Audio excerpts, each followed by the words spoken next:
حضرت عائشہ رضی اللہ تعالی عنہا فرماتی ہیں کہ ہم نبی کریم صلی اللہ علیہ وسلم کے ساتھ حجۃ الوداع کے سفر میں نکلے۔ ہم میں سے بعض نے عمرے کا احرام باندھا اور بعض نے حج کا۔ پھر ہم مکہ آئے اور حضرت صلی اللہ علیہ وسلم نے فرمایا کہ جس نے عمرے کا احرام باندھا ہو اور ہدی ساتھ نہ لایا ہو تو وہ حلال ہو جائے، اور جس نے عمرے کا احرام باندھا ہو اور وہ ہدی بھی ساتھ لایا ہو تو وہ ہدی کی قربانی سے پہلے حلال نہ ہوگا، اور جس نے حج کا احرام باندھا ہو تو اسے حج پورا کرنا چاہیے۔ عائشہ نے کہا کہ میں حائضہ ہو گئی اور عرفہ کا دن آ گیا، میں نے صرف عمرے کا احرام باندھا تھا۔ مجھے نبی کریم صلی اللہ علیہ وسلم نے حکم دیا کہ میں اپنا سر کھول لوں، کنگھا کر لوں اور حج کا احرام باندھ لوں اور عمرہ چھوڑ دوں۔ میں نے ایسا ہی کیا اور اپنا حج پورا کر لیا۔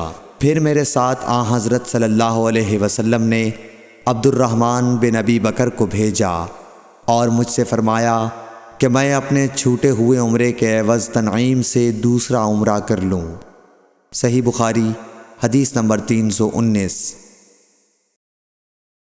عبداللہ بن محمد مسندی نے بیان کیا، کہا ہم سے سفیان بن عینیہ نے ہشام بن عروہ سے، وہ اپنے باپ سے، وہ حضرت عائشہ رضی اللہ تعالی عنہا سے کہ فاطمہ بنت ابی حبیش کو استحاضہ کا خون آیا کرتا تھا، تو انہوں نے نبی کریم صلی اللہ علیہ وسلم سے اس کے متعلق پوچھا۔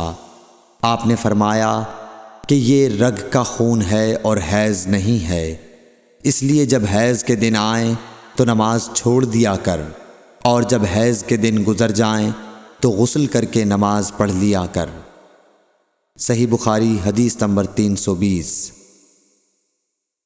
معاذہ بنت عبداللہ نے کہا کہ ایک عورت نے عائشہ رضی اللہ تعالی عنہا سے پوچھا کہ جس زمانے میں ہم پاک رہتے ہیں حیض سے، کیا ہمارے لیے اسی زمانے کی نماز کافی ہے؟ اس پر عائشہ رضی اللہ تعالی عنہا نے فرمایا کہ کیا تم حروریہ ہو؟ ہم نبی کریم صلی اللہ علیہ وسلم کے زمانے میں حائضہ ہوتی تھیں اور آپ ہمیں نماز کا حکم نہیں دیتے تھے، یا حضرت عائشہ رضی اللہ تعالی عنہا نے یہ فرمایا کہ ہم نماز نہیں پڑھتی تھیں۔ صحیح بخاری حدیث نمبر 321۔ زینب بنت ابی سلمہ سے روایت ہے، انہوں نے بیان کیا کہ سلمہ رضی اللہ عنہا نے فرمایا کہ میں نبی کریم صلی اللہ علیہ وسلم کے ساتھ چادر میں لیٹی ہوئی تھی کہ مجھے حیض آ گیا، اس لیے میں چپکے سے نکل آئی اور اپنے حیض کے کپڑے پہن لیے۔ رسول کریم صلی اللہ علیہ وسلم نے فرمایا، کیا تمہیں حیض آ گیا ہے؟ میں نے کہا جی ہاں۔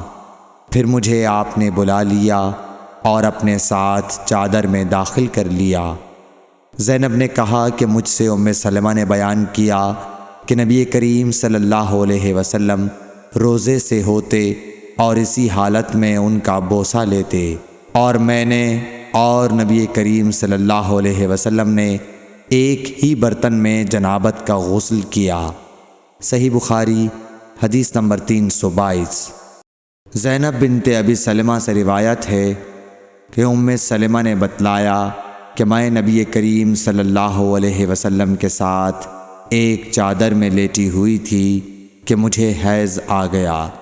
میں چپکے سے چلی گئی اور حیض کے کپڑے بدل لیے۔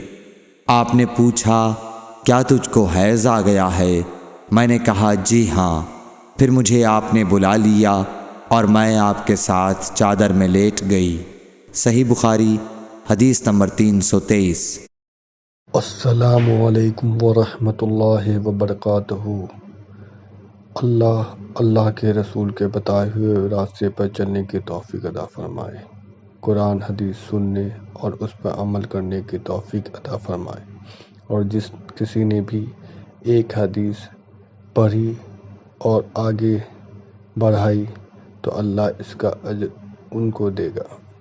آمین۔